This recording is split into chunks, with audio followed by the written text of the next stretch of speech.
Yeah. Tom Brody.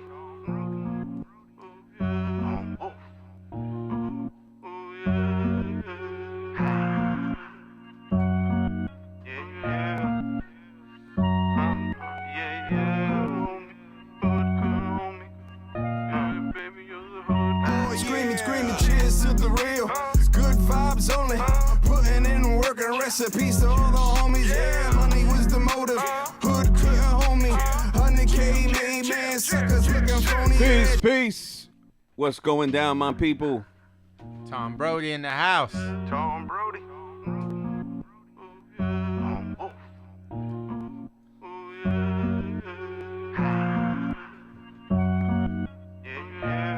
Where's that iPhone truck?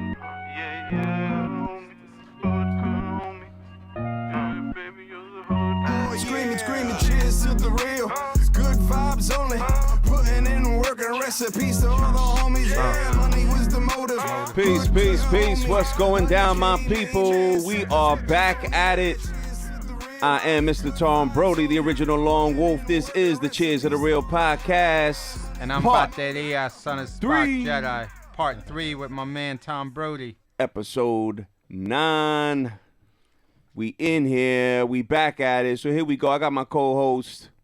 Introduce yourself, my brother. I just did, but it's son of Spock Jedi, Bateria. And we got two special guests, but I'll let the first one introduce himself. Yeah, what up? This is GMS, MCMI in the building, The Plague, Hydra. Yes, You know all the movements way back in the day, Stormtroopers. Yes, sir. When we were rolling through the clubs, but you know. We're gonna talk about Hip hop knows GMS, Hydra, MCMI, you know what I mean? We're Me gonna and talk Jedi about go it. way back. We're gonna talk about Definitely. it. Who else we got in the house? Go ahead, introduce yourself, brother.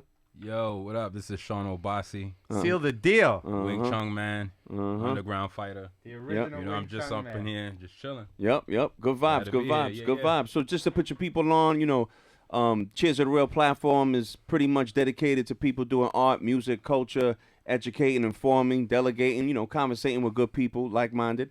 So we back at it, part 3. Let's get into it, my brother. So let's give people a little bio and a breakdown of you know, the background, where you coming from, how you got into hip hop.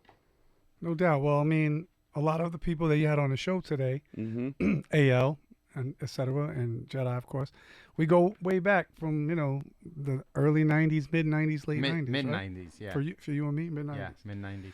So I don't know AL as long as you, but when I first started seeing AL at the New Eurekan, which previously me and my crew and my, you know, fam of rappers, like we used to be Brooklyn, you know, we just did our things in Brooklyn, and then we started venturing out to Manhattan venues and getting into the communities of like the New Eurekan Poets Cafe, the Lyricist Lounge, shows at SOBs, Knitting Factory, Tramps, etc. Yep.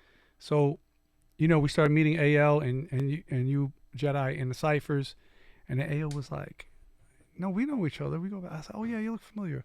Play ball? He was like, yeah, 51's Park. So we used to play ball in the neighborhood in 51's Park. That's wild. When we both were rhyming at the time. We were a little younger. We were teenagers, you know, but when I go to play ball, I don't rhyme. Like what kind of ball we talking basketball, about? Basketball. Make sure. 51's Park, 5th Avenue, 4th Street, 3rd Street, for those that know, in Brooklyn. So, and there's a lot of other people from the neighborhood that are also in the underground hip hop scene. So Metaphor, Block McLeod, Will Tell, you know. My partners LR Blitzkrieg and Keith Wildchild, you know, we all went through this one school and we played ball. And also what school is that? Junior High School 51. That's why we call it, and now they call it middle school, MS 51, but it's still the same school. And a lot of people just know the park because it's a really known, popular Brooklyn basketball park.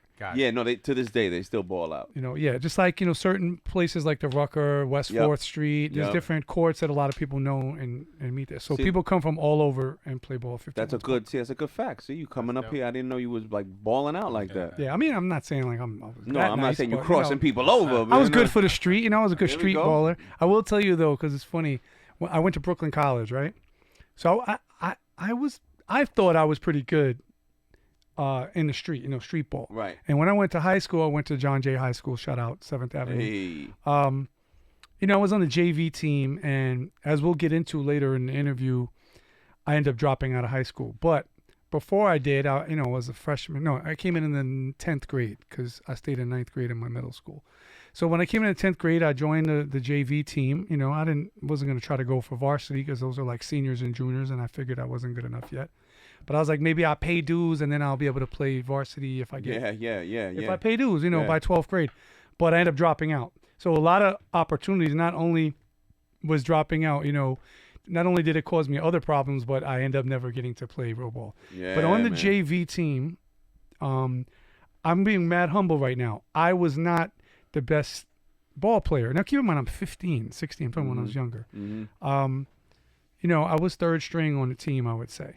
And one year, that year, all the top 5 players, the starting 5, and maybe even the first 2 or 3 off the bench, they were all hanging out somewhere and got caught smoking weed. And they got in big trouble. How ironic. And the school kicked them all off the team. Oh, They were the top players on the team. Now, the team was the worst team in the high school leagues or division. Wow. Like, the team lost every single game. Yeah. At that time, and let me give you a year. I'm trying to. It's like 1989, 90, something like that. 91. So, the team was known as the worst team at all the schools, and also John Jay High School was known as fighters and hooligans. So, hooligans. like, kids used to go out, like 1,000 kids. Like the low lifes did their rushes. We had something called Flower Day.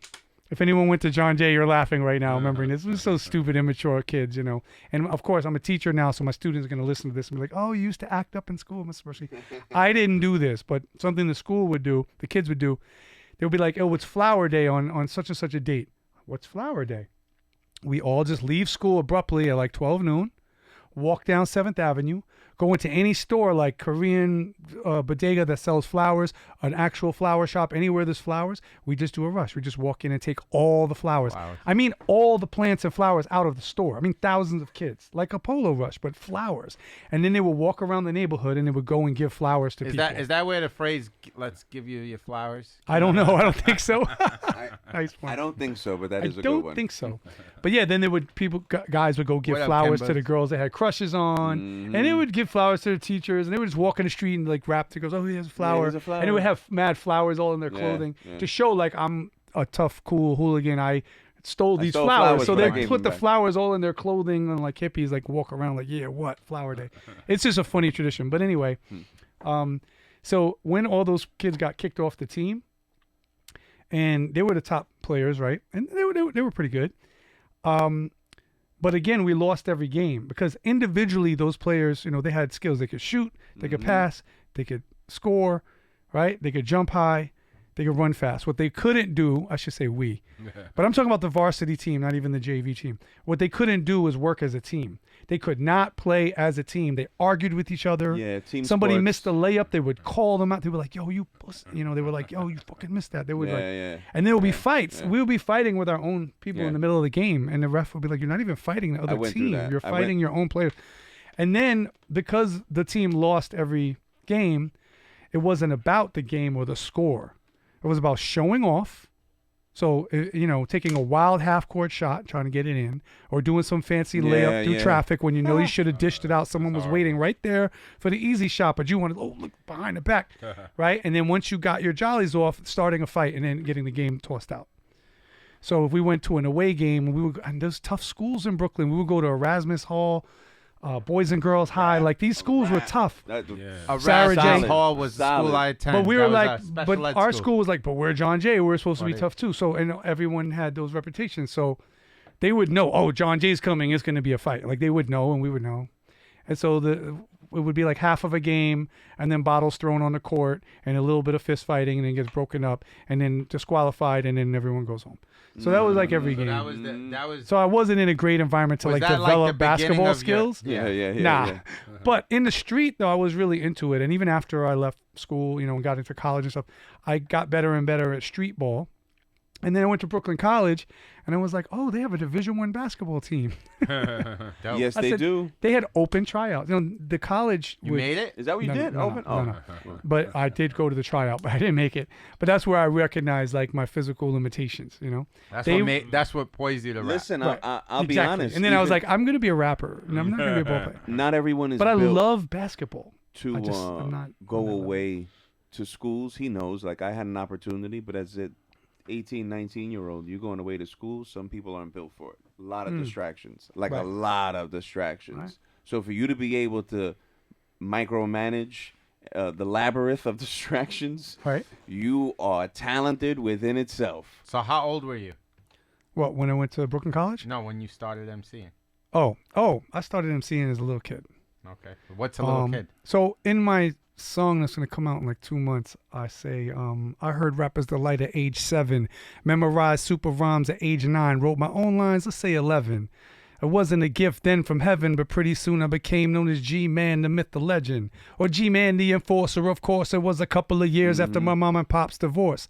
I started messing up in school. The teachers were like, young man, you're a genius. Why do you act a fool? Couldn't tell them, but I didn't know.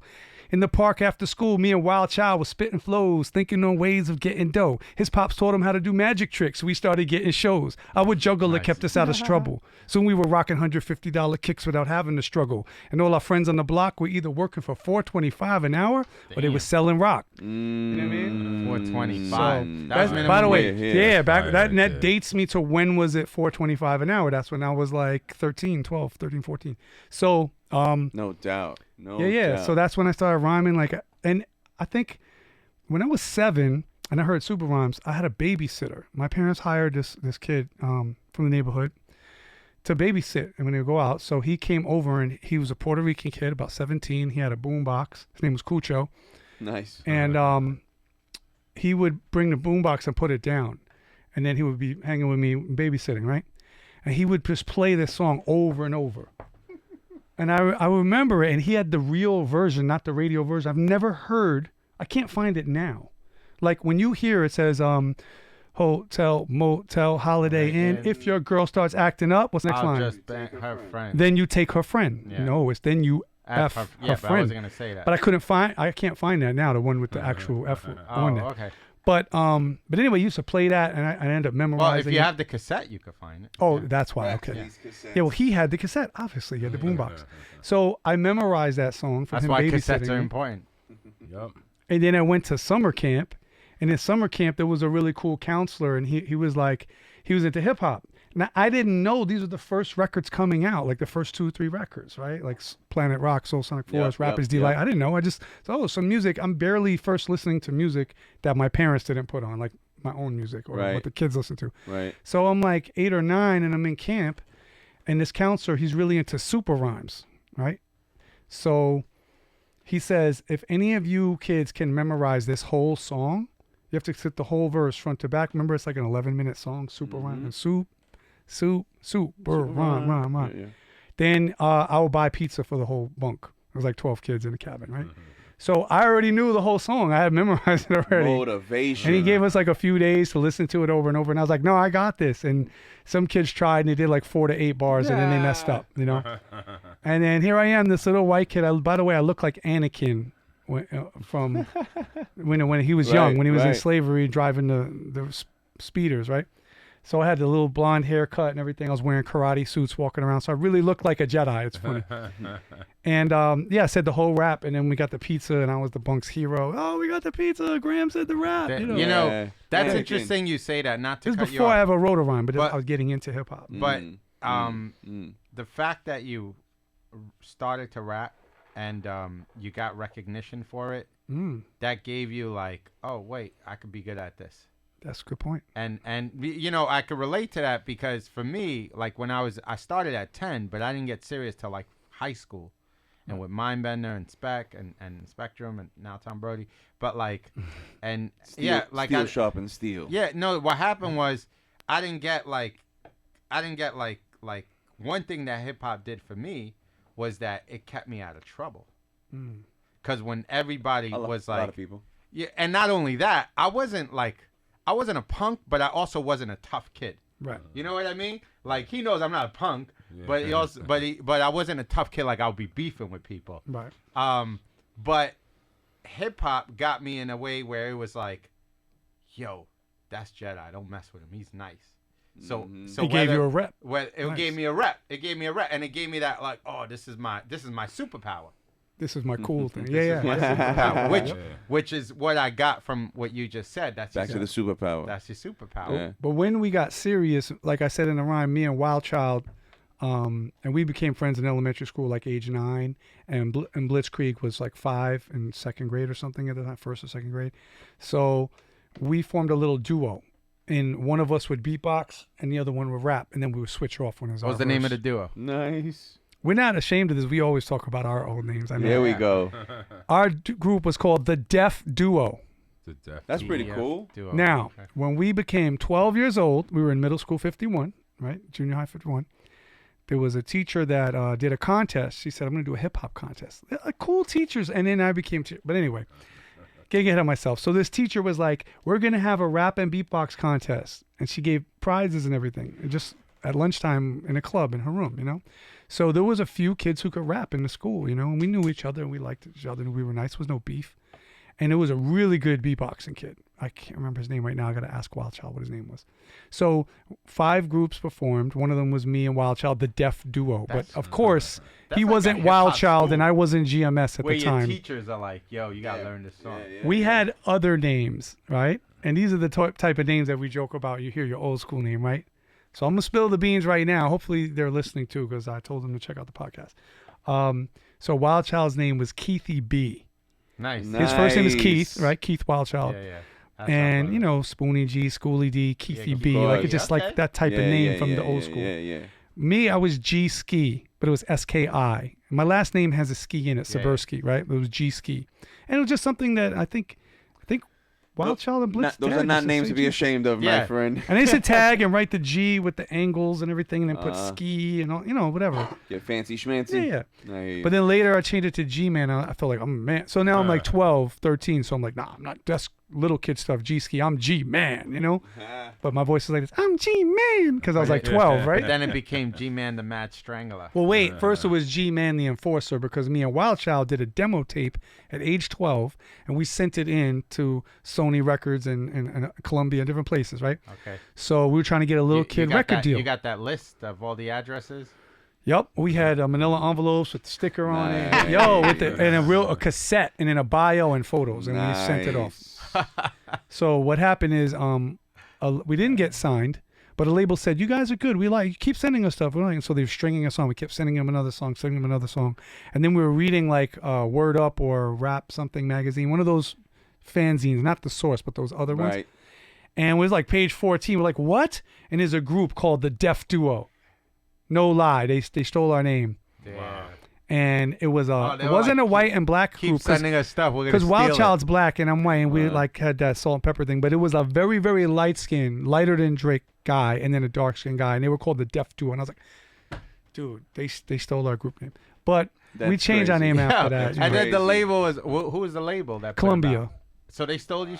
Yeah, I must admit. that was our 12, 13 knowing about the industry. There Yo. you go. Yo, F Columbia. 4,080. You know what I mean? Like we learned that. Sink from or them. swim. We've had horrible experiences too. You know, they what I at mean? least they Like, made up with putting out Nas. Right. Columbia. Now, I'm not mad. I've thought about this since I grew up. Like, I'm glad that we didn't come out earlier. We were trying to be like this little kid group, and we had a whole style and image and concept that would totally not be, that would be horrible now. You had no Jermaine Dupri, my dude. Then we changed to a slightly That's what different you needed. style, right? We became the Brothers Deaf, me and Wild Child. And then Blitzkrieg, you know, as he was known back in the day, Lightning Rod. There we go. He got a partner, and they formed a group, Chaos and Mayhem. And then we had the Brothers Deaf, and we were I doing definitely heard Chaos some and music. Mayhem a lot. Yep. Yeah. And then we were doing shows together, the 4 of us, you know. And at some point, so now this is like when we started really, like, we're trying to get a record deal. So even though our rhymes were rudimentary compared to later when we started beating you guys, then we really became like lyricists. At that time, we were rapping like who we grew up listening to, Houdini, Run DMC. Well, I think that's how a lot of You us know, started. We would it was just pre-Golden emulate era. other- We didn't yeah. even hear like EPMD and Rakim You're yet. talking early 90s. So our rhymes are very simple in the beginning, you know. Yeah. And we were very positive in our messages and stuff. But anyway, so later a different iteration of the group became Doom, which is when you met us. So Doom is those same 4 people, G and Wild Child, Blitz, and Mayhem, Chaos and Mayhem, right? So we went on an audition for a production deal with Bomb Squad. with one of the members of Bomb Squad, Oh, Gary okay. G. Wiz. I don't know if you know him. He's produced some stuff. Not on the first 2 albums. So like the third album, I think Apocalypse Now he came on, something like that. So he was like, I'm auditioning for groups. He had a whole bunch of people come out. This is when I met R.A. the Rugged Man, because No doubt. his studio, Gary's studio, was in Long Island. And he was saying, you got to hear this guy, Rugged Man. He's like, oh, R.A. And I was like, oh, R.A., you know. I'm No, trying to hear him. he wasn't R.A. the Rugged Man. He was Well, he was Crustified R.A. though. Dibs. Yeah. Wait. It's Crustified You Dibs. could be It's right. like Yeah, this. you could be right. I'm switching the name because I've known him since then Sure. after Yeah. that. So, but anyway, he was telling us about this guy, and then That's a dope name. he by the he way. rhymed in the Really booth is. that day. Yeah, it We really saw is. him rhyme. I don't think he was auditioning though. He was already down, but they like let him rhyme to set the tone for like 30 people that came to audition who were waiting outside hearing the people rhyme. You could hear people rhyming in the booth from the waiting room, so you could hear what everyone else was doing. So, you know, that's when I first heard it. I was like, oh, okay, this guy's really he's good and he's crazy, and he was very silly and wild and crazy and fat and sloppy in the whole old style. Yeah. Not now he's kind of dapper. He's like got thin, shave his beard, nice, trying to look like me, you know. What I mean? But You guys look a little alike. we look a little alike. But you know what's funny? I've looked like this for like 30 years. He just started cleaning up like that, so I get a little. No, but he was Crustified Dibs. That's what no, he I know. was. Right, but he had a big beard, But and I'm he was saying he different. looked We didn't crusty. look alike. He His did have whole the- look was that like was the his crusty whole- look. But That now was he his cleaned whole up, though. He cleaned up. Yeah, Right, he got it. older. He Yeah. has kids. Yeah, Right, he's a right. grown man. And I'm happy for him. Yeah. But anyway, that day we auditioned, and out of all the 30 people that came, Rod and his boy, Blitzkrieg, and his partner, you know, Mayhem, they were standouts. So they told them, y'all wait over here. They were telling everyone, leave.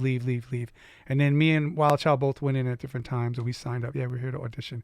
And they liked us, too. We were standouts, so they told us to go on the side and sit on this couch. Everyone was gone. It was just the 4 of us, and they didn't know that we all came together. That's the illest thing about it. Oh, wow. They were like, well, we like all 4 of you, but you guys came together, so we're not really looking for 2 groups. I wonder if you would consider forming a 4-man group. Wow. And we were like, yo, we actually came here together. And Keith was like, that's my brother, Rodney, you know, and like yeah, we could form a group. We came together. We're best friends. So they're like, okay, great. We want you to make a group. So come up with a name, a concept, take a photo, and make a demo song. Come back in 2 days. So like, we're testing us. So we were, what the, you know, we went home. This is when you would go to the studio, pay by the hour. You had 2 hours. You would write, play the bass line, program the beat, do the raps, mix everything, overdubs, and in 2 hours you were finished, and they gave you a copy. Yeah. Like, there was no 10-hour recording sessions. It was like, and it cost money. Yeah. So we went and we wrote a song. Shout out to Stoosh, because he still did that in the 2000s, although the Right. rappers burned him out. My guy. Stoosh music, like literally we'll go in there 2-3 hours and He could we'll knock have out some- music. Yeah, he could. we'll have Yeah. I'm material. jealous of people And like it'll that. give you a mix. I take like 5 or 10 hours a song now. I spend a lot of money on it. Tom's different though. He could come in 3 hours, knock out 4 songs. Yeah. I don't know how he I'm, does it. But are let's they go. finished, or you leave it and No. the guy will mix it later? No, they finished. No, he finished. He did drops. He did the mix. It's Yeah. mastered. Here's the finished Yeah. product. You could run to the radio. Because Oh, when that's when I impressive. go when it's like record time, like I'm not playing around. It's Yeah. bang bang Right. work mode. Like you come verse go. Some people waste time, man. Right. I hate when people waste time in the studio. Well, I actually, it's like, don't write here. You should have wrote it home. This There's is a record time and for get out. creativity. Don't get me wrong. yeah. Like sometimes you're in the wind. Maybe we'll fill in with a hook, but 99% of the time, it's If you have go. your own situation and you can do that, then if you're Right. at your home studio or like Duck Down Music, they had their own Yeah. studio, so they would be in there just writing Right, whatever. right. But when you're paying $50 an hour or whatever, Yeah. like you got to do your business to get out. I would give a big shout out to my man Kenny Diaz, Ken Do, because I was Yeah. telling this I think to Scam. I was like, yo, he probably spent hundreds of thousands of dollars on us at the studio. Oh, absolutely. 'Cause- You were lucky you had 'cause- a guy that yeah, believed in 'cause you. and it was helped you. me, it was him, it was Young. A You're Butter. young. I remember those days. You You know, were it always was- talking about Ken Do. You bring him to Yeah. the New In Rican fact, we occasionally. have a song with PH somewhere. It's It's on me, this- Yesh, someone and does. PH. Nice. If And you ever Ken Do find it, send it produced to it. us. Of You know, course. we might use it in the future. Of course. Putting Think out about posthumous stuff. A lot. It's with hip hop Posthumous, again I said because it right. we were all talking like behind the conversation. But with hip hop, just like me, a lot of people have become lifelong friends. You know them through Yep. mutual It's people, a community. and exactly, it became a hobby, but then it also became a lifelong passion. And you're surrounded by people that you look back 20, 25 years later, they're still grinding. So pop culture may not know them, but they're still out there putting in the work. Well, that's where I could You say know? about G is the fact that, like, when I became inactive, he never stopped. Right. Blitz, I took breaks. I No, took time off. I didn't do but music Blitz, for 5 years. Sure, 10 but years, Blitz never stopped. Like, took breaks too. Yeah. But, like, PH never stopped. PH never stopped. Never Wild stopped. Child, Blitz, and me, we took times when one of us was doing stuff and the other two weren't, and the other Sure. one was doing. But you guys and, kept that going. And every now and again, we came together. Let's make a song, you know. But Yeah, we never let it go totally. But Sure. life gets in the way, you know, Sure. jobs, kids, things like that, you know, problems, family issues, and then you end up putting it. And especially if you have another gig that's paying the bills. Yeah. You know, so you're like, I have to focus on this. I'm making money over Well, here. that's what that's why I give a shout and out. this could make money in the future, but it'll take a while. And this is making money right now. So This and is that's a- the struggle that artists go through. You know. This is exactly Absolutely. what 50 was talking about one time in an interview. Yeah. He was like he's like, it's hard for these MCs out there. He's like, it's hard for these rappers. If you got a job and you're rapping, but he's like, as long as you love it, you do it. Like, I saw that interview and I was like, yo, you got to respect this dude's grind. Yeah. Because he has that mentality. And not for you know? nothing, but even drug dealers who became rappers, that's their job too. Like, they had to stop selling drugs and making money to go to the studio. They had to Sure. spend money Right. and be in there all day. And now I could be out here making money, you know, grinding and whatever. So even no matter whether your job is illegal or not, like, it's Yeah. still there's something else that's taking You got to Lab- be in it to win it. What's the 3 words? The labor of. It's a labor of love, Labor man. of love. Labor of love. Well, the opposite of that is being a starving artist. So growing up, I had role models that were the starving artist prototype. And then my family, though, they were artists who never were starving. Like, my dad's a jazz musician. right. My stepmom also was a pianist. And so they just taught music lessons. Now, my stepmom used to work corporate and have a gig. And then one year they figured out, like, she was going from job to job, just getting promoted. And then they laid her off at one job. And then she had offers other places. And my dad would just teach piano, you know, just stay home with me and just play Right. piano, just teach music. And they just taught music lessons. Awesome. And the first year she did it, she made her actual salary. Wow. She was making a lot of money. She was like a manager of like a building complex with like 10 buildings. Facilities manager or property She manager. collects rent. She does repairs, property deals with the manager. heat, everything. She's in charge of the whole thing. So, you know, they're paying her a lot, and but she made that amount just teaching music lessons and charging like $35 to $50 per person Back once a then. week to just Yeah, teach back music. then. Back then, Yeah. yeah. Yeah, now the price is like 60, 65, but still. When in reality, the real blessing is if you can survive off your craft, Right. you're blessed. But That's a major blessing. my dad's craft is playing jazz, so he would like to be out there performing and doing shows and everything. But he had students for 8 hours a day, so that was Right. his job. But he worked for himself, made his own hours in the house, but he still had to do that to make money. Like, he's teaching beginners how to play an instrument instead of going off and touring and putting out his records. So So, it's still a sacrifice. Interesting. So let me ask you. So Wow, that's in the blood with then. with that Yeah. with that in your background, do you think hip hop as a whole should we be embracing more live percussion, live sound, live acoustic? I'm surprised I mean, don't see more the Roots Right, 5.0. more of that. I think it's hard. I think the Roots are a blessing, but also a curse because they were so good at set the Yeah. bar so high. Yeah. I know several people that have hip hop bands, and when Shout people out to No watch Frills, them, by the way. Shout out to No Frills. but I'm not going to I name don't all know the if you people. remember that. I know, Sonic. I know. Then you My got man Set the Stack. Sonic also, I guess. I was would not be the- saying names. I was trying to, because where I'm going to go with this. Yeah. When people come to your show, it's like No, as the reason I good brought as up you No- are, Go ahead. people are still like, "Oh, you're a live band like the Roots," but not quite as good as the Roots because the Roots are freaking geniuses. Absolutely. Yeah. They're like the Michael Jordan of the game, and you could be know, pretty good. You could be, a Charles Barkley, but still not a Jordan. And it's like, so it's hard for people to make a name for themselves with the live That's band so true. thing. I never thought about And that. so But that's true. it kind of wiped out competition when you're the best. Well, you yeah, know. when the bar is set so high. Yeah, Before man. them, there was Stetsa, and they were the only that I know They were of. the live only band, that I hip-hop know band, of. right? Yep. And so, but then when the And they were Roots came dope. out, they were the live band, and then they just were also so good. And Black Thought and Malik were so good at rhyming. Mhm. So But it the wasn't just Roots- the band but part; the it was Roots like the came MC out on part. The Roots came out on a rock label, which is Geffen. Oh, they did. Wasn't a hip hop label. Interesting. I always loved the cover. The cover's nice. No, it wasn't a hip hop label. It was a rock label. Forgot about Right. that. No doubt. David But Geffen. but let me go back to the story up to now, how like I'm now Mm-hmm. as GMS from Hydra and the Plague and all that. So we went home and said, okay, we're gonna make a group called Doom. LR Blitzkrieg, he drew some dope sketches where like he drew the letters in 3D, DOOM, and he drew each of us standing on one of the letters. It was so cool. So we recorded one song. I think it's Doomsday, which you probably heard at the New Year weekend later. But we recorded the first iteration of that, the four of us. We brought it back to Long Island like 2 days later. And we're like, here's the demo. Here's what we recorded. And they were like, yo, this is crazy. You guys are sick. This is like an amazing group. You have that chemistry. And like, yeah, we told you. We all, came together. So they're like, we think we want to sign you, but we want to see, we had an idea, like we think it would look cool if there was a 5-person group. Do you know someone that you would gel well together with, a 5th person that you could put in the group?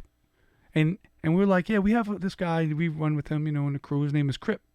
So we'll add him to the thing. I might be getting the name wrong. I wish L.R. Blitzkrieg was here because he knows him a little better. Which we got to get y'all together. Yeah, definitely. He needs to come through on the podcast. Yeah. He's got some great material dropping soon too. So we were like wanted to prove. We were like, they're testing us. We have to prove that no matter what you do, we can do it. Like whatever you tell us, we're gonna do it. We're not like that group that's difficult and you'll sign us and we won't have stuff done. Like, you want a 5th member? We went home. We called the dude. He came over. We recorded. We took a picture with him, and we came back the next day with a remix of the song with 5 verses on it. And we still look like a group in the photo and everything. And it was a great shot. So they were like, wow, that's incredible. You know what? We don't like the 5 thing. We changed our mind. It should be 4. We're like, boom, he's deaded. He's out the group. And we redid, and we went back to the 4. We were just ready to do anything because we wanted a deal so bad. There's not many, not many groups of 5. Yeah. Yeah. Now we did get signed to them, but it was a production deal. They were producing us and they were trying to shop us, and we never got that final. Right. They weren't successful at marketing us and shopping us. And then later, we left that. We had another management deal with someone else, and then we met Paradise, the architect from X Clan. He managed us for a while. We had a little production deal. Eventually, we just realized like it's just going to be us. We're just independent. You know what I mean? Which I want to bring in, like, and that's what I respect about you guys. And it's interesting you tell your story because when you like the fact that your dad was like a musician, but at the same time he taught music, but he also did the business side of it, which you guys always had that business side. Like, it's very difficult to put a venue together, like a hip hop venue, which you guys have done. Like, can you I don't feel it's difficult, but I feel like for you, there's nothing. For us, walk in, done. That's tough. Yeah. But the thing is, like, just really quick, but I not know to it's get into the stories, it's hard. but like, what are some venues that you put together of artists, like known artists or underground artists? There's so many. I don't know, but one that stands out in my heart is when we started doing Baby Jupiter, because there's so much hip hop history revolving around that one summer. So it was '99, summer of '99, and our friends Baba Israel, who's an MC and beatboxer, and now he has like some theater plays and stuff going on that are really dope. Something Cannabis Vaudeville show, something like that. Okay. He invited me to come see it recently. So, and he's a teaching artist too, goes into school and he teaches freestyling and beatboxing in after school programs. Dope. So dope. So a lot of MCs found that lane, like I can make money from teaching and then it's fun and I'm teaching my art and Mr. Met, right? Mr. Met does that too. Yep. A lot of people. Wordsworth is an actual a school teacher, and shout out. Breezy Bruin's a teacher, and Queen Heron from Juggernauts school teacher, and there's so many teachers. Super Right? dope. Yo, That's you know what's dope crazy? list, Big Zoo was bro. a teacher for I wish years, they and were became all- a dean. That's a assistant crazy principal, all-star principal. team. Yo, I Now wish Big they Zoo were all is my like a teachers. Dope. professional developer. I didn't have teachers like that. I had some dope teachers, but I didn't have teachers like that. Nah, we were the Like, coolest teachers. Nah, hell definitely. Nah, I think all artists and art teachers, whether it's visual arts, theater, dance, I music, agree. they're the coolest teachers Yep, because they're yep. into the art. You know? Yeah, I agree. They make school fun. But anyway, so that's when we met you. Like we were now a 4-person group, and then we started going to the New Eurekan, and we started going on open mics, and then we started getting put on the flyer. Okay, you guys can do a show. Remember, we would perform. You guys were doing the same thing. So we all met each other, and we would watch all performances. Now, there were hundreds and hundreds, if not 1,000, groups that went through there. We don't remember those people at all or know them. But then there's like 30 people that became like fam forever, ever. Yeah, it was and that shows you like those groups came and went, and like, but then the standout people, I feel like, because especially at that time, shout out to Substantial and Q&5 Music. Substantial had this song, and then it became on the EFAM album with Tone Deaf, Packer Fam, and Session called "Fuck You, I Rhyme Better," right? So that was an attitude that they were putting into the song. This No is how doubt. MCs are. We go to underground hip hop shows. 90% of the audience is MCs. A few of them drag their girlfriend along, kicking and screaming or whatever. The one girl. Right? And then we all rap and we all are struggling and trying to make it, and we're all frustrated that we Amen. haven't blown up yet. Amen. And then someone's on stage, oh, I'm the illest MC, I'm Galactus, I devour worlds. And we're like, shut up, I'm better than you, right? You don't get out of here. So that's what you're dealing with. So when we actually would watch someone be like, oh, we were talking at the bar, disrespecting people, ignoring them, they're performing their heart out. Then we hear something dope. If you got our attention, all of us, like you We and embrace AL and the Plague and all those House of Reps, we'll really be like, yo, these people, we really appreciated it. Because you know that we're gonna hate on 99% of the people, Yeah, so yeah. we said like, yo, you're really dope. I really like what you did, like your style or the way you performed or the lyrics, whatever. That was a great song. So then we formed these bonds with those Yeah. people. And I think that And then we greatest became compliment. like a quote unquote ambassadors of the underground scene. Right. Right. Which it was like you would have to get through us, which the likes of Cannabis and all these people that came Jen, through yeah. that came through, they Tone would have Def to came kind of to like New York Yep. from Florida because Not he that wanted get to the inject pass, into that scene. Yeah. not that Jen get the did the same pass, thing, but get yeah. the endorsement, kind of like he's not the almost only like one. There's a stamp. lot of Yeah, people. a They- lot of artists. dope. You know, And like then- if you're an actor, you would go to Hollywood, even though Yeah. that's done now. Yeah. Hollywood's over now. There's more people getting to acting and going to like Georgia, so they're not filming a lot in Hollywood anymore. But so when we were when did competitors though. We weren't originally the gatekeepers. We were all rivals. I'm better Sure, than sure, you, and we sure. would steal, sharpen, steel, like you said. Mhm. And then after 10 years went by, we said like, oh, why are we arguing, fighting amongst ourselves? We're like the last 10 years top people that were like the community. We were performing everywhere. Wherever you go, you see Stronghold, you see Dugius, you see Hydra, you see So when did Pays and Mozzie, Yeah, you the see community, Jedi, community was building. Wise Guy and Gaston, right? Wordsworth. shout out to Wise Guy and Gaston. When did Wise Guy was supposed Yeah, to he's come? supposed to be here. When did PH come into the Well, picture? PH went to 51, and Okay. he's younger than me. He's Blitzkrieg's age. Okay. Me and Wild Child were in the same grade. We're older, and then Blitz is younger than us. Yeah. So him and P, and ironically, Metaphor from Brooklyn is like in the middle of that. He's Right. like a grade in between the two of us. But so Blitz knew PH from school, from middle school, and then, but it wasn't middle school yet when he brought him around the rest of our crew. More like high school. I think it was high school, maybe Yep. like early high school, though, right? Yep. So he But went you to guys fashion. you guys had BCAT, right? No, that was later. That was college. That was I was in college. Brooklyn. Okay. But remember, I went to college at 17 Ah, okay. because I Yeah, dropped that's out of early. school and then I went to college early. I like kind of gamed the system. Because a we little were bit. at your show, Spectrum and I. Oh yeah, you came to the Tom Brooklyn Brody. College, Yep, WBCR. yep, yeah, yep. yeah, definitely. We So, came. but we're before that. We're like 2-3 years before that still. So no, actually not 2-3 years. We're 17. You know You know what? You want to hear a crazy story Yeah. really quick? Yep. We came to your show, right? Mhm. And PH Planet and I- Brooklyn or yeah. G-Man's Hour of Power because I had two I shows. think it was. I don't know. It was one Planet of them. But we Brooklyn, came I and we think. rapped Planet and Brooklyn, everything. And P and I used to talk to the same girl, Uh-huh. right? And then Don't say her name. I won't. And then what ended up happening was he said that, and this is PH. He was like, "Yo, I was like, oh, forget. I was like, screw that guy. I was like, Pumpkinhead. What kind of name is Pumpkinhead? That's what I said. Mind you, he's going back to like night school days. We're talking night school, right? Yeah. New Utrecht wait, night school. Let me say off my piece because this is important. This is an important little thing, right? That's my brother. God rest his soul. I I'm gonna love you, for the man. camera. And so one thing that PH did was like, I was like, he heard me talking all this crap about him. I'm 15 years old. Right. I'm dating this girl that he's seeing, right? And they were like, yo, that's so-and-so's girl. Like, and I'm like, I don't care. I don't know who that is, right?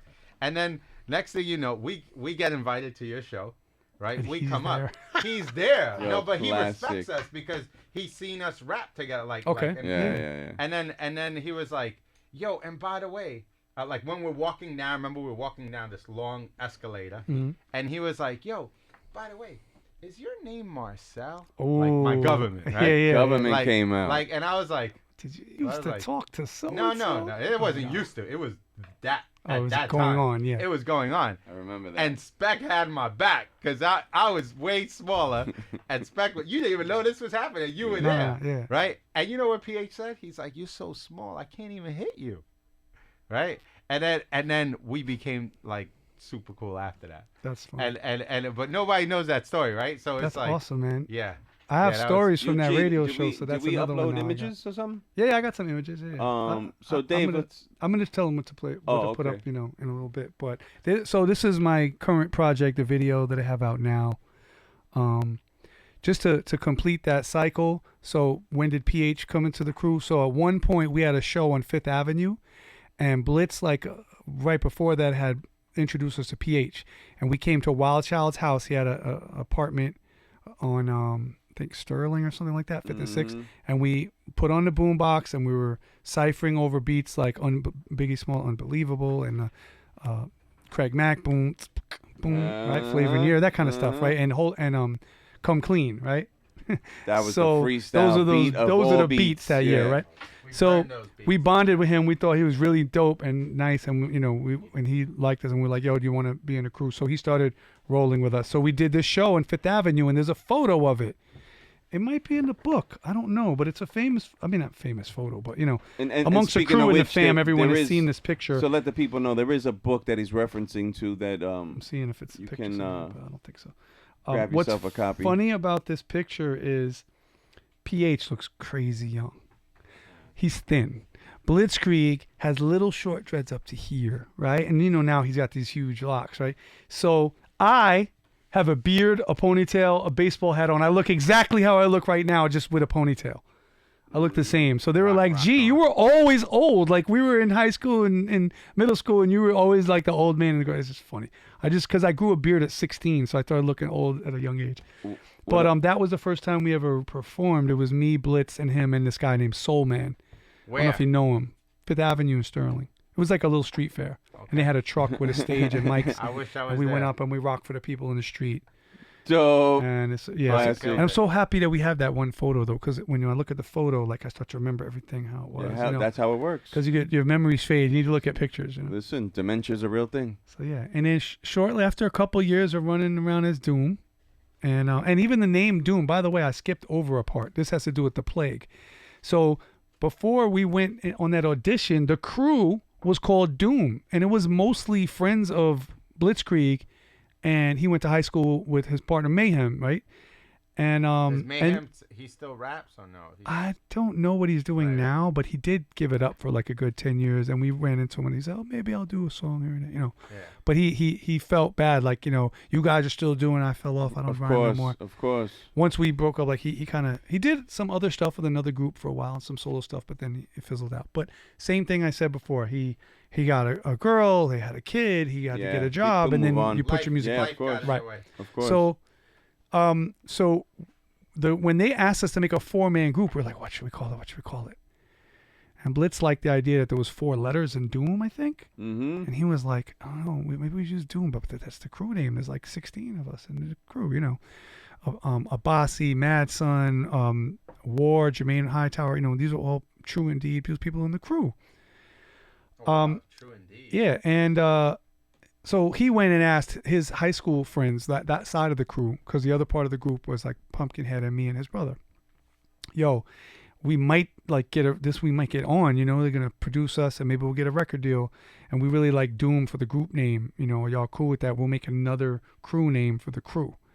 And they were like, cool, do what you got to do. Like, maybe we can get on. We had dreams. Maybe we'll be like Wu-Tang or whatever.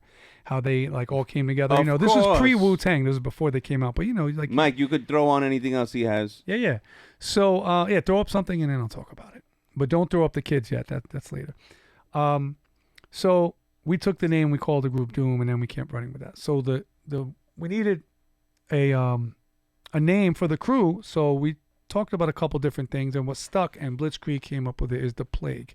I think Blitz came up with the I've Plague. always loved that name. Unless PH did, but I think Blitz came up with the Plague. I've always loved that name. And so that became what the crew was going to be called, and then we started going through different iterations, and some people left the crew after high school. They didn't really stick with it, and then we added, over time, Pack FM, Substantial, Mecca, Tone Deaf. Yeah. It got bigger and bigger, DP and all that. So Bad Seed. Now we have Arch Rival and Poison Pen are in the Plague. They're official. They've been Plague members for a while now. But so that brings you up to date. What do we got over here right now?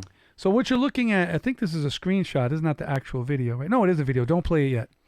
So for years, I've been a school teacher, and I've been, getting up in the morning, going to work at 8 a.m., teaching kids. I've taught kindergarten all the way through 8th grade. Currently, I'm teaching 6th, 7th, and 8th grade. Very nice. I teach music. I teach technology. I teach music and technology where they make albums and they record in GarageBand with MIDI keyboards and drum pads and stuff. And they record beats and then they publish it and they put it up. You know? And I think I told you on the first part of this that I worked Board of Ed, and I can tell you it's a labor of love, man. It is. It's a very especially working the first 2 years where like you're subbing, so you're going. First 2 years is called the trial by fire, and this is a real stat. 50% of everyone who starts within the first 5 years, they've decided it's not for them.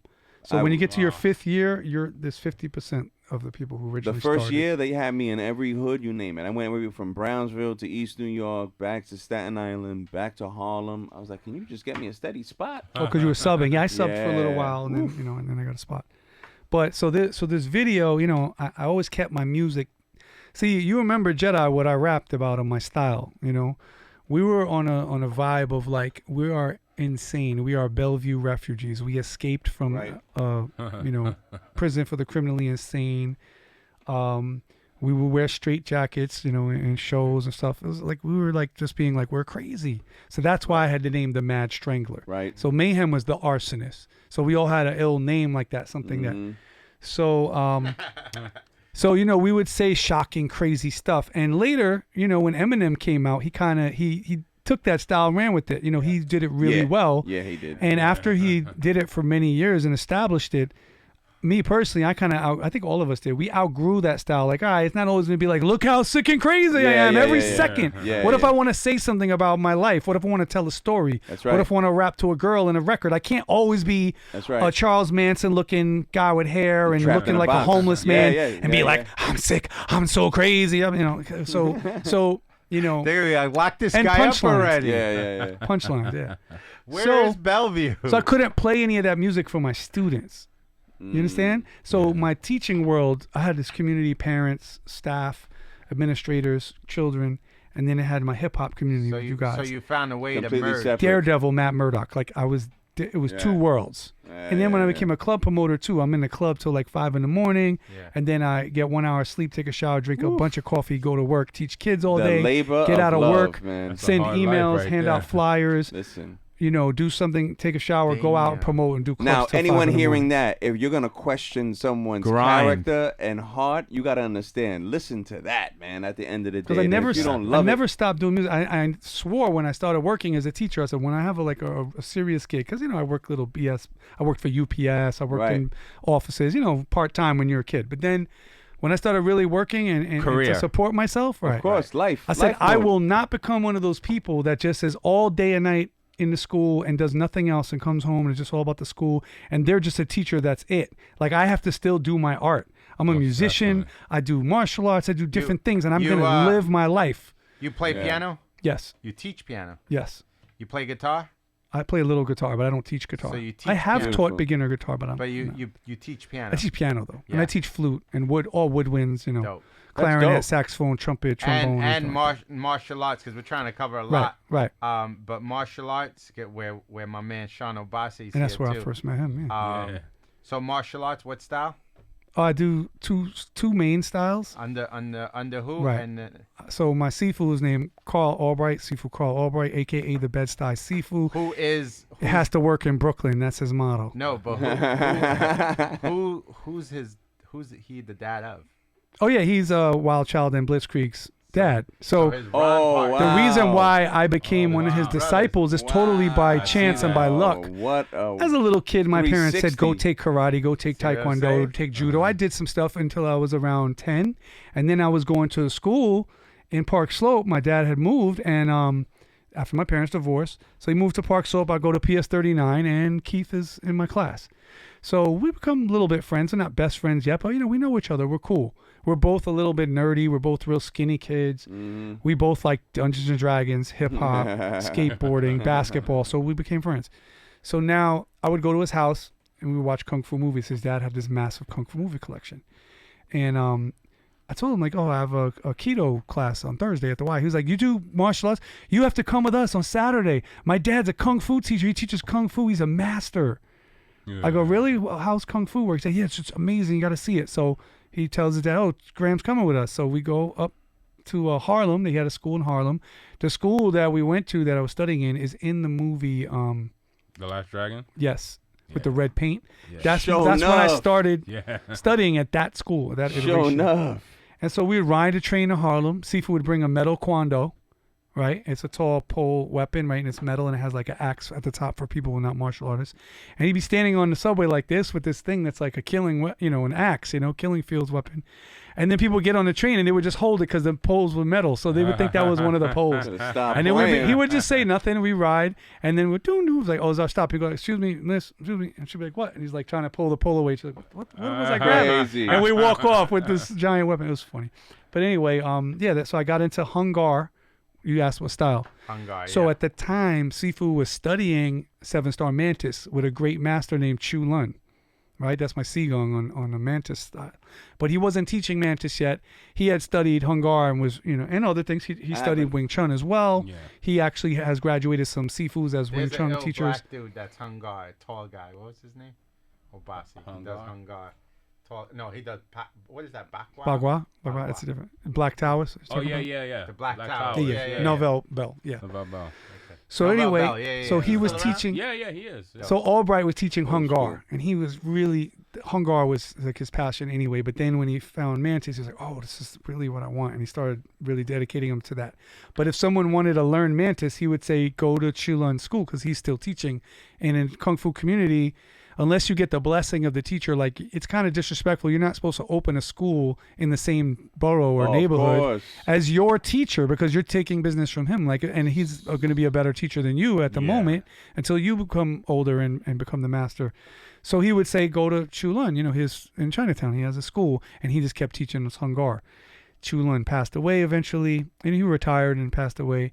And then Sifu said, I'm dedicating now. I'm going to pass this lineage on. Like, this is me. So he started teaching all the Hungar students and some Wing Chun students that were coming to. He started teaching us the beginning of 7-Star Mantis. And the people that stayed and that took to it, they ended up staying doing that for the next, 25 years.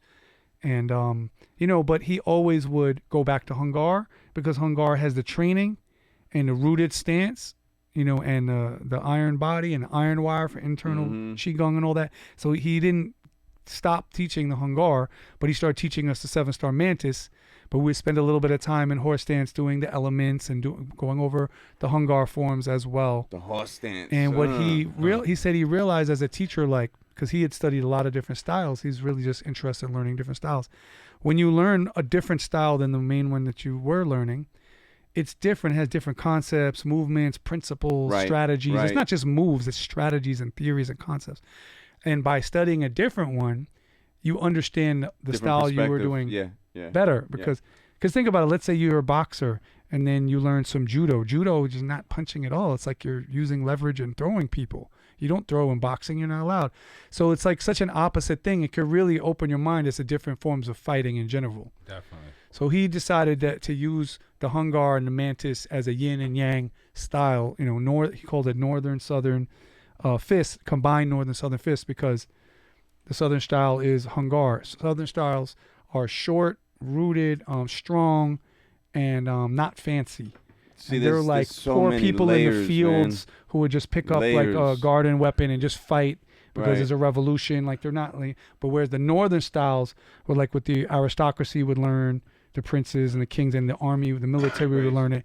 And so there's different, principles and styles to that. So by us learning a northern style, we're getting speed, grace, multiple combinations of strategies like chess. When we do the southern style, we're getting Hulk smash. I think fearlessness. You Walk stay right healthy, in and man. just bash the person in like your unbreakable I have my daughter force. now That's in the southern Taekwondo. style. Taekwondo. Right. Okay. Yeah. That's dope. A lot of kicking. For kids, Right, so kids. Taekwondo is a lot of kicking, right? Yeah, And a little bit of hands too, but they focus on kicking. 90% kicking. So if someone who is doing Taekwondo is like, I want to, learn a little bit of some other style. I'm a Taekwondo guy, but I want to expand my knowledge and understanding. They might want to learn something that does something that Taekwondo doesn't do. Right. They don't need to learn another kicking style. They're a master kicker already. They're Taekwondo. Amen. Maybe they might want to do jiu-jitsu, wrestling, a different kind of kung fu Diversity's style, always something, good. Yeah, man. to Yeah, fill in. absolutely. Yeah. Let's hone it in because I'm getting the. So let's go to this video. So this year, I started pre-COVID and I got interrupted by the pandemic. I couldn't shoot the video.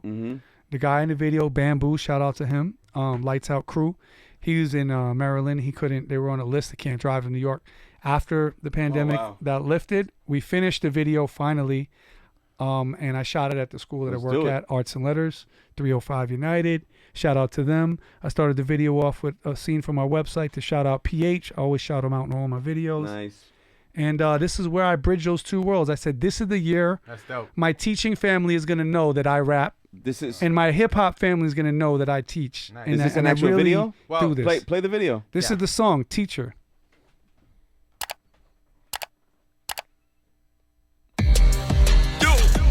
You know, say it's another collaboration. Yeah, well, I don't know, say it's Bamboo and GMS. All my life I've been a teacher. When I come to play around. Yo! My whole family is teachers. And we don't have time for them little idiot boy business. Nah. You see me, I say, yo! And today's lesson, history. I bust up on the scene, spread the plague, that's the click. A few big battles got us started real quick. I represent PK, but I am a New Yorker. Many people tell me mumble rap is like torture to listen. See, I am just a man on a mission to infiltrate the system, give the fans what they missing. Man, listen, precision is just one of my features. I'm the high school dropout that became the teacher. Whoa, I teach kids how to get that dough, cause they too busy playing tic-tac-toe. X or O, of course you gotta choose, but like Bigger Pac, either one you gon' lose. Now everybody's still trying to fill them shoes, but let G rap, I got the ill street blues. The rhymes I use will definitely amuse. Got to pay your dues, baby, you know the rules. I thought that you knew, I guess you got it confused. Step to my crew, you will leave battered and bruised. We kill a mic, then disappear without clues. Go home and hear about it on the 6 o'clock news. Come So, say, come to the teacher. Come say, come to the teacher. Come say, come to the teacher. Come to the teacher. Come to the teacher. Come say, come to the teacher. Come say, come to the teacher. Come say, come to the teacher. Come to the teacher. Come to the teacher. Shout out to Jared Push Robinson. up your hands if you love paper. Who filmed this? Camera work is good. Or that will flop. Yo, step up the artist and the will get dropped. It's GMS, come to rock you non-stop. You sell it when it's high, you buy it when it's low. MC of my productions, let the rhythm just flow. Never run out of lyrics in a cypher or a show. Connecting all the dots so our empire will grow. Here's the Nice. difference, while y'all cats chasing women. Got the women T chase on, me while loving I it, chase a loving million. it. Even Jay-Z still chasing $1 billion. Plus I never did what I didn't love for a living. And I ain't saying this just to hurt your feelings, but I can get rich So without I see dying or in the killing. vid you And got the can PH too hat, you got the when I PH hat teach on you now. revealing new ways to get paid without We want to robbing let the and people know what we've been stealing. working on. And I see we got the new book right here next to me. You know what I mean? Looking real nice and crispy. Give it 20 more seconds. Locked out, strung out, wrung out, coughing your lungs out, choked and smoked out, methed up and coked out. While I be G'd up, freed up and loped out. And you want what I got, but you want it for free. I can tell you how to get it, but it costs a fee. Come say, come to the teacher. Come say, come to the teacher. Come say, Shout out to DP1, Big Zoo, EOW fam, Keith Wildchild, my wife China. She's in the studio. So everything on this board, if you watch this again later, everything on the board is codes and messages. Everything in the lyrics. Got you. It's very simple. Like I'm just telling a simple story, but each line, when you listen to it, you'll be like, oh, if you're from our era, you'll know. The kids, they got to study. They won't know. Right. You right. know. Like Well, I'm listen, saying, like, yo. but let G rap. I got the Ill Street Blues. So that that breaks stuff, you it know. down to like you know, they say there's 4 versions of you, and the first version is who you are. The second version, who your friends know you are, who your professional life. But I respect that because it's basically like you're being congruent with yourself. Right. And you're like, yo, I'm an MC, but Well, I'm you a grew. teacher. You grew with Right, the music. and we rap about what we do. And That's what I right. used to do is roam around in the village, try to talk to girls, punch Amen. people in the face occasionally, rap battle, Yeah. and freestyle off the top. And then I Sean got punched a few mature, and people now in I'm a this. teacher. Yeah, so, yeah. so I'm a rap about being a few. teacher. That's You what grew I with do. the culture, man. And at the end of the day, like I said, the platform is designed to give friends and like-minded people their flowers. You've been grinding. It's always been a labor of love for you. It shows you're respected by the peers, and you're still doing music. And that's what really Thank you, counts bro. at the and end I of the day. appreciate you inviting me on the show, and also just bringing good people to your show because I watched your other episodes too, and Appreciate you know you're brother. a part of the community that's holding it up. You know what I mean? That's Definitely. keeping people going, keeping the creativity out there, giving it light. This right here is the Robert P.H. Diaz story. Rest in paradise, P.H. Pumpkinhead, aka Robert Diaz. This book was a labor of love. So Brian Kaiser, he spoke to so many people. He was only going to do a book about the making of the album Orange Moon Over Brooklyn. And the more he started getting names from people, he would call me, call Blitz. Hey, who else can I call? Look at this list of, this is everyone who's in there, cast of characters. You know, DJ Hayes, Victorious, The Plague, Bad Seed, Making Records Sam. Let me see. He was definitely respected. Jean Grey, Ocean, Block McLeod, Arch Rival Bobito is in here. Breeze Ever Flowing, Breezy Brewing. Nice. Copyright, Destroy, Danny Castro. Nice. JS1, Doc Ock, rest in peace. DV Elias Christ, Elder Sensei, Immortal Technique. Nice. Marco Polo, Lifelong, Mr. Len, Murs, Nems, Omega from the Morlocks, right? Yes. Another one, Community, Poison Pen, Pre, The Honey Dark, Punchline, Q That Unique. is- Reef, Sarah Connor, and That that's is like about an half. amazing, That's half the list an right there. amazing list. And That's what it. he did is he just asked us specific questions. Talk about the time when it was the Making Records era. Talk about the making of this album. So he expanded it. He was like, you know what? It's just a book all about PH life now. It's too big. Like so many people told stories. He didn't want I to will- eliminate any of them. They were all good. I'm definitely gonna be picking up a copy. He put the stories in order and categories of times periods of his life. Him as a family man. Him as a battle rapper. Yeah. MC. Can we get Awesome. him up? We're Can we gonna get him up? Brian? Yeah. Yeah, I can arrange for That'd that. be Definitely. great because that's an episode within itself. Yeah, but, man. but Yes. there's like that process, like how long it took him to make it, all right, that. right. That's The struggle, yeah. Yeah. And then there's a forward by Busta Rhymes. Busta Rhymes, I don't think he knew PH in life, although I don't know, maybe he met him one time, but he found out about, we were doing an event, one of the memorial tributes. He found out through, I think, maybe Mr. Mecca told him about it, Mr. Mech, or maybe he heard about it, and then Mech was like, oh yeah, that's my people's things, and you know. So he brought him, and he actually showed up and performed at one of the tributes. Dope. The one with Rod Digger. dope. I And was then there. he I was stayed there. building with us, and then he was like, yo, he heard about the book, and he was like, I want to contribute in a way, and he wrote the forward. So he wrote a really dope message in here, and then put his name on it. I And all definitely picking proceeds up a go to his copy. family, and you can buy this at thephbook.com. That Very PH simple, book. Very THE, simple. thephbook.com. Amazing. And pick it up on Amazon, I think My it is. brother. God Dope rest his book. soul. Tune in, pick it up. So last bit of information. Anything currently we're Coming working up. on and dropping? Yeah. So the Teacher single's been out for a little while. It's about 15,000 views right now on YouTube. Spotify's getting spins. People Nice. are downloading them. A lot of support. And thank you to everyone. So now the second single is coming out. It's called Freedom. Put up the picture with me playing the flute. See the shot? Nice. So the next single, I don't rap and I don't sing. I play the flute over a Dope. beat. And Cords Cordero, who's a great singer and lyricist, he raps and sings. He sings a song. It's kind of gospel-y. I wanted to play it for Gospel Gabe, but he had to run. And so that's my parents' house in Park Slope where I learned music, and I'm standing on the roof playing the That's flute. so awesome that you're reinventing yourself, man. Yeah, and so that's the next single, and it's just about me as a musician, and we shot it at my parents' music school, the video. So dope. When's That's that going to come drop out? in about 1 week. So right now it's on my Patreon. Dope. If you go to my Patreon, it's patreon.com/ I wish I knew what it was. It's GMS, ITS GMS. Dope. But you can watch it Super early, but in dope. 1 week it'll hit YouTube and everyone can watch it. Yeah. And then it got a show on it, not a show, yeah, a show and a party. So you've come to the 90 Now events, right? I helped create it. Yeah, of course. I'm trying to make good radio here. We run an email thread together. I'm just, So yeah, play along. Yeah. Let's highlight that party. So 90 Now is a party about, it was basically put together by a bunch of people from the New Rican days and the old hip hop scene. And we let's do an event. And it's based around hip hop production. So a lot of the people from that era are producers, like you got Pays One, right?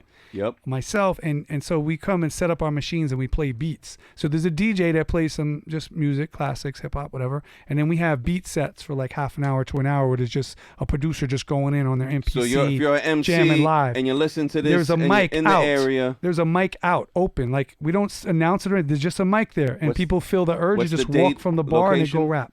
June 29th at Beer Wax. Shout out to Chris Brooklyn. from Beer Wax. in Shout out to my Brooklyn. people at Beer Wax. There's Awesome two of shout them, out. so it's the Be Brooklyn one. 7 7 to and on. 11, 7 to midnight, yeah. something like that. Yeah, So if I you're don't think we get to midnight because it is residential, but we'll go 7 to but I 11. remember they said 11 last time, and it was so packed in there. We went to 12:30, so we there stretch we go. it. We're stretch it. stretching. We're stretching. So if you're in the area, So if you love want, real if you hip want a hop, glimpse of 90s like that feeling, if you have that urge for nostalgia, or just like dope MCs. Last time we had Jay Treads pop out of nowhere, which was My crazy. guy, my guy. Like we obviously we started. It was like Alaska, John Robinson, Poison Pen, GMS, Pays, Cryptic, all of these folks. He's performing his beats at this no, one too. And dope, then, yeah, dope. so that collaboration, and we got together. We said let's do this event. And Keeping it alive. So I'm bringing a mic and my flute. I'm gonna That's actually dope. play because I they am haven't seen so me do there. that before. I'm there. After that, there's a show. And in terms of releases, besides Freedom coming out, there's a song with PH. It's on LR Blitzkrieg's project, Out of Nowhere. It's his next single. He has a single out now featuring Nems. You guys should check that out. It's called Crew Love, LR Blitzkrieg and all Nems. It's fire. Just dropped like same time as Teacher. Like it came out the week Dope. before. Then Teacher We'll came check out. for that. And then the next single is him and MOP and PH. And I played it earlier. Remember, I was hitting the trigger. that I was was like, fire. We PH, had it rest on in the peace. headphones. That was a little We were famous. Was that banging, yeah. live? Did they hear? Yeah, So I gave that you was guys banging. a preview of it. He told me I could. He said you could play your remix, like the beat you made, and then they still haven't which heard. was fire. Yeah, you made that word. beat. I made that beat. That's dope. There's 6 remixes. There's the original beat, and then Blitz got 6 different producers to do one. That's fire. And- Definitely and tell they're him all I dope. want him up here. I gotta reach Yeah. out to him. We'll set something up. I'm really glad you. And one last thing I got to shout out. You could throw the kids up on the screen. So Wild Child has 3 sons. 2 of them, the older ones. Oh yeah, that's super. This talented. is Kasim on the American right Idol, they and made it. Khalil on the left. Yep. They have been doing TV shows, movies, making hip hop demos, and playing in a punk rock band Dope. for years and years and years. And they're coming. They took off during COVID. Now they're coming back out. So their first show in a while. They'll be at Knitting Factory July 3rd. It's called Juggernaut War Party. Juggernaut Originally, War the Party. full name of the group is Juggernaut War Party Children of the Plague. Dope. So, That but they is just dope. shorten it. Children of the Plague. Now- yo, these kids are stars, man. These kids are They so are stars, talented man. too. They rap, they can dance, rap, they say do they do- fashion, they're they play androids, guitar, man, like- drums, instruments. They're crazy. They produce. I'm getting old when my people's kids. and they're in their kids are- 20s. Yeah, yeah. Oh yeah, They're yeah. in And, their 20s. and Wow. Kasim, right? Both of them. Yeah, but they both. Kasim made it pretty far in American Idol. Yeah, he made right? it to number Final 7 in Final American se- Idol yeah. before he was. Oh, he yeah. made it to Final 7. Yeah, Yeah, he's got like 11 Wow. or 12 episodes of him singing Listen, that's all an different accomplishment, songs. kid. Big time. That's Yep, an yep. Big accomplishment. time. So these are all the groups on the flyer, But Blitzkrieg is hosting. He's probably gonna rock a couple joints. Let me make And sure. yeah, make we're sure I get trying to that. support the youth because their movement is Hell yeah. strong. July 3rd, my We wanna people. get You know that what I mean? flyer Doors out open for at and 6:30. CMI, That's what it is. no doubt. So My that's brother. July 3rd, Knitting Factory, and I think that's basically it. And Am I you forgetting guys shout anything? out your students. Oh yeah, I'm gonna shout out Arts and Letters 305 United and the school I worked 15 years ago at. That those students still stay in touch with me, and those teachers and community. Beautiful thing. PS 276 in Canarsie, Brooklyn. There we go. And before that, I worked at PS 39 and PS 29 and PS 287. So shout It's them a out. labor of love. Shout them out. Yo, GMS in G, the house. We need my another brother. one. Pleasure. We're gonna. Tom we're gonna, Brody, we're my gonna man Shano Bassi. Stay Right, seal consistent. the deal. We're gonna stay it's been real. consistent. Tom Brody, you're the best. Yo, listen, everyone. Thank you for tuning in. This is the Cheers to the Real podcast, episode 9, part Nueve. 3. You Part know it. 3. Thank you, my people. God bless, yo. Cheers to the Shout out real. to Dave, the whole crew outside. God Peace. bless you guys. Yeah, your team is super tight and professional.